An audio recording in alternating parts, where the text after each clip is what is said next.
Mga kwentong pambata. Si Snowflake.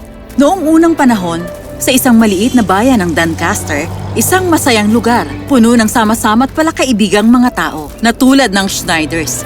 Isang masaya at mapagmahal na pamilya ng tatlo, sina Kurt, Olivia at Rob. Ito ang pinakapaborito nilang panahon ng taon, taglamig. Ang taglamig sa Doncaster ang pinakapopular. Ang mga kalye ay natatakpan ng maningning na mga puting nyebe at napapalibutan ng mga batang naglalaro, gumagawa ng mga snowballs at snowmen. Isang araw nang ang mga nyebe ay babagsak na, lumabas sa mga bata para maglaro. Nasa daanan ng sasakyan si Kurt at nagpapala ng nyebe. Nanonood kay Rob habang naglalaro kasama ang ibang bata. Mahal, handa na ang tsa! Papunta na, mahal. Sila ay masayang pamilya at mahal nila ang anak nila na si Rob.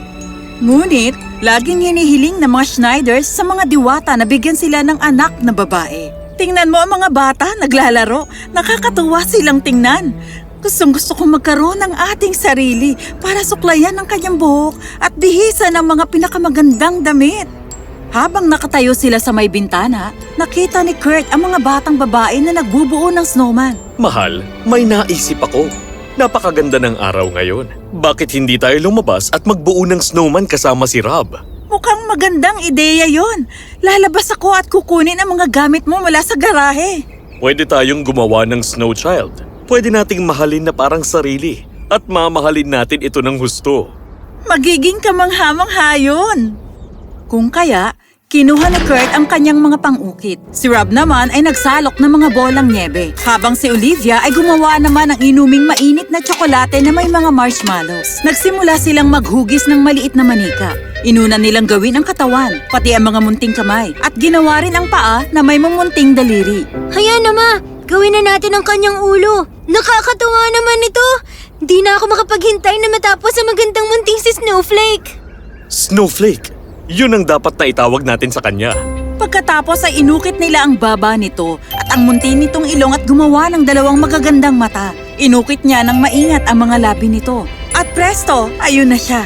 Handa na at kumpleto. Pagkatapos nun, ang pagbagsak ng mga nyebe ay tumigil. Sumilip sa mga ulap, lumabas ang araw. Nagpatama ng sinag ng liwanag kay Snowflake. At maya-maya'y lumabas ang munting hininga nito. Si Kurt ay nagulat ng husto at napasigaw ng malakas si Rob sa tuwa. Ina, tingnan mo, nabuhay siya oh. Ha? Naku! Anong sinabi mo?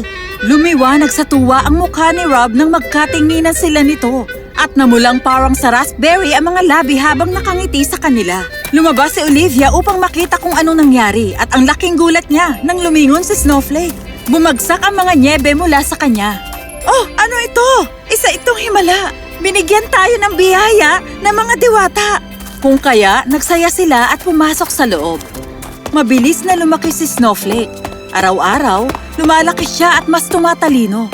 Ang lahat ng mga bata sa lugar ay dumarating at nakikipaglaro kay Snowflake. Isang araw, habang lumilipas ang taglamig, sinabi ni Snowflake sa kanyang ina ang tungkol sa mga diwata ng lupa at langit. Hinihintay ako ng diwata ng tubig.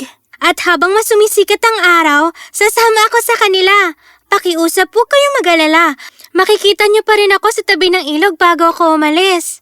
Oh, aking Snowflake!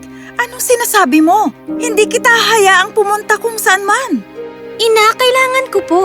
Alam niyo, ako ang diwata ng water cycle. Ngunit huwag kayong mag-alala. Babalik po ako. Ngunit, saan ka pupunta? Dadaloy ako sa Agos at pupunuin ko ang ilog na magbibigay ng tubig sa lahat sa bayan. Ngunit, mahal. Tulad ng sabi ko, Ina, huwag kayong mag-alala. Babalik ako. Kinaumagahan, sina Snowflake at Rob ay sumama sa mga kaibigan para maglaro sa may ilog. Natapos nila ang umaga sa paglalaro at pagkanta ng mga awitin sa damuhan. Habang mas lumiliwanag ang araw, nagsisimulang matunaw si Snowflake at naupo sa gilid ng ilog. Pagkalipas ng ilang oras, natunaw na siya ng tuluyan at naging tubig sa ilog. Hoy, saan nagpunta si Snowflake? Nandito lang siya, hindi ba? Snowflake! Snowflake! Hinanap nila ito sa paligid, ngunit hindi nila ito makita kahit saan. Maya-maya ay narinig ni Rob na may tumatawag sa kanya. Rob! Rob! Parang boses yun ni Snowflake. Narinig ko rin yun. Parang nanggagaling yung boses niya sa ilog. Tumakbo sila sa ilog kung saan nakita nila ang magandang munting batang lumulutang sa tubig. Ito'y si Snowflake. Sabihin mo kay Ina na babalik rin agad ako. Pupunta muna ako sa mga diwata ng tubig. Gulong-gulo, napakamot si Rob sa ulo at tumango. Bumalik ng bahay upang sabihin sa ina ang nangyari. Samantala, sumama sa agos si Snowflake at tumungo na sa mga diwata ng tubig. Sa araw, bumibisita siya sa mga kaibigan sa Pampang. Nagdadala ng tubig para mainom at maiuwi ng mga tao. Ito po, Ginang. Salamat ng marami, Iha. Oh, tumigil ka! Ang buong lupain ay napuno ng buhay sa pagdadala niya ng tubig dito. Habang dumadaloy siya sa ilog, nagsimulang umusbong ang mga bulaklak at mas naging berde ang mga damo. Lumilipad sa paligid ang mga ibon at humuhuni ng magagandang awitin. Lumipas ang mga buwan at ang tag-araw ay dumating kung saan napuno ng init ang lupa.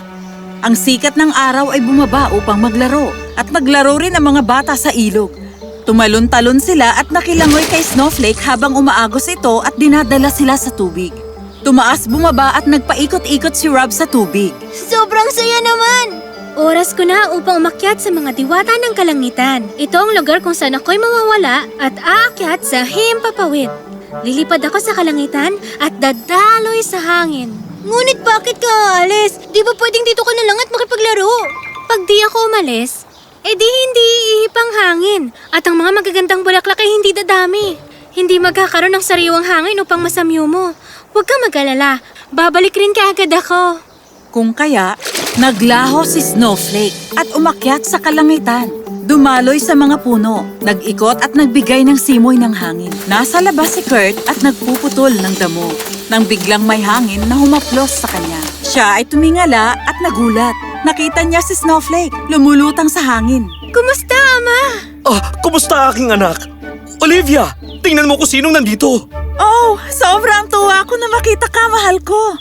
Oh, nakakatuwa po na lumipad sa hangin. Nakakalipad ako paikot-ikot sa langit kasama ng mga diwata ng araw.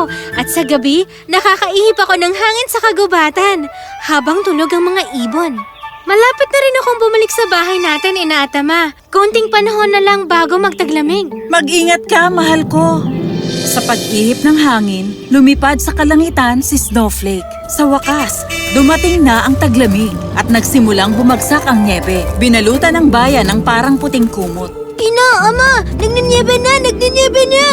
Oras na para umuwi dito si Snowflake! Sa wakas, gumawa ako ng ilang biskwit para sa kanya. Tumakbo sila sa bakuran upang salubungin ang anak. At maya-maya'y, mula sa mga nyebe ay lumabas si Snowflake. Mas tumangkad na kaysa dati. Tumakbo ito sa kanila at niyakap sila ng mahigpit. Nakakatuwa! Nakabalik na ako! Oh, aking munting Snowflake. Masaya ako't nakabalik ka na. Hindi mo na kami iiwan, di ba? Oh, Robbie, ako ang diwata ng water cycle. At ako ang napili ng inang kalikasan, ang anghel ng lupa na pumuno ng tubig sa lupa sa buong taon. Kaya, habang lumilipas ang oras, kada panahon ay kailangan kong maganyong tubig sa bawat ikot.